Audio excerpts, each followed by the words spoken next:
আমরা যেটা দিয়েছি সেটাতে প্রথমে 2025-এর ভোটার লিস্ট অনুযায়ী তাদের নাম, তাদের একটা কিউআর কোড দেওয়া আছে যেটা আমাদের অ্যাপের মাধ্যমে স্ক্যান করলে, এই কিউআর কোডটা যেটা অ্যাপের মাধ্যমে আমরা যদি স্ক্যান করি তার ডিটেলস চলে আসছে। তার পাশে তার নিজের ছবি আছে, সেই তখনকার ছবি, তার পাশে একটা ছবি মারার জায়গা আছে, তার নিচেই আছে ওর সমস্ত ডিটেলস, যেমন যদি আধার থাকে আধার, তার বাবার নাম, মায়ের নাম, এগুলো।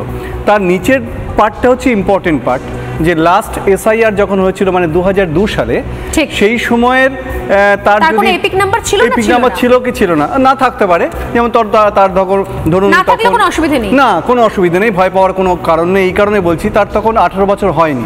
এইবার আসল পয়েন্টটা হচ্ছে ওইটা, যার রিলেটিভ তার বাবার নাম হয়তো দিয়েছেন, তার বাবার নামের ক্ষেত্রে ম্যাপিংটা হবে তার ডান দিকের যে পোর্শনটা আছে, ডান দিকের পোর্শনে বাবার যে এপিক নাম্বার বা 2002-এ ইলেকট্রাল রোলে যে অ্যাকাউন্ট নাম্বার, অ্যাসেম্বলি কনস্টিটিউয়েন্সি যেটা ছিল, পার্ট নাম্বার, সেইগুলো ভরলে তার সঙ্গে তার নামের ম্যাপিংটা হয়ে যাবে। কারণ যেহেতু তার ছিল না, আর যদি 2002 সালে থেকে থাকে তাহলে বাঁ দিকের কলামটা ফিল আপ করলেই তার হয়ে যাচ্ছে। সুতরাং এক্ষেত্রে কোনো রকম ভয়ের কোনো ব্যাপার নেই। আর একটা কথা, যদি দুটোই না থাকে তাহলে এমন হতে পারে যে সে সরকারি চাকরি করে, বিভিন্ন জায়গায় ঘুরে ঘুরে বেড়াচ্ছে, তাহলে কি করতে হবে? তাহলে আমরা একটা পরবর্তীকালে গিয়ে তাদেরকে একটা নোটিশ দিয়ে আসবো, হিয়ারিং হবে তাদের, বিডিও অফিস বা এসডি অফিস যেখানে হোক, সেখানে হিয়ারিংয়ে গিয়ে 13 দফা কাগজের একটা লিস্ট দিয়েছেন, সেখানে যে কোনো একটা দেখালে, যদি কেউ বাড়িতে না থাকে, যেমন ধরুন কি আমি হয়তো চ্যানেলের অফিসে রয়েছে, আমি বাড়িতে নেই, তখন কি হবে? কিচ্ছু তার জন্য কোনো রকম, আমরা 3 বার যাব সেখানে।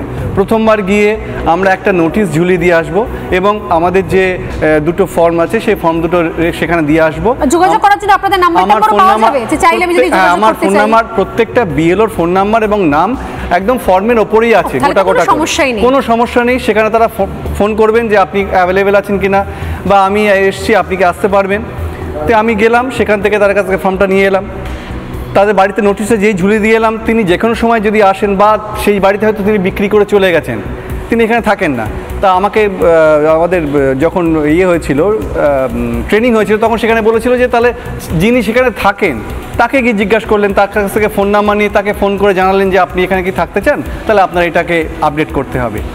সুতরাং এটা একদম সহজ প্রসেস। মানে আমরা যেমন মোবাইল আপডেট করি, তো মাঝে মাঝে আমাদের নতুন ভার্সন আসে, ঠিক তেমনি এটাও ঠিক তেমনি ভোটার লিস্টের একটা শুদ্ধিকরণের কাজ চলছে। এটা আমরা পরিষ্কার বলতে পারি যে কেউ মারা গেছে, তার নামটা বাদ যাবে, কেউ শিফট হয়ে চলে গেছে অন্য জায়গায়, তার নামটা বাদ যাবে, কেউ এখন 18 বছর হয়ে 19 বছরে পা দিয়েছে, তার নামটা ঢুকবে, ব্যাস। এটা ছাড়া আর অন্য কোনো রকম কোনো সমস্যা নেই।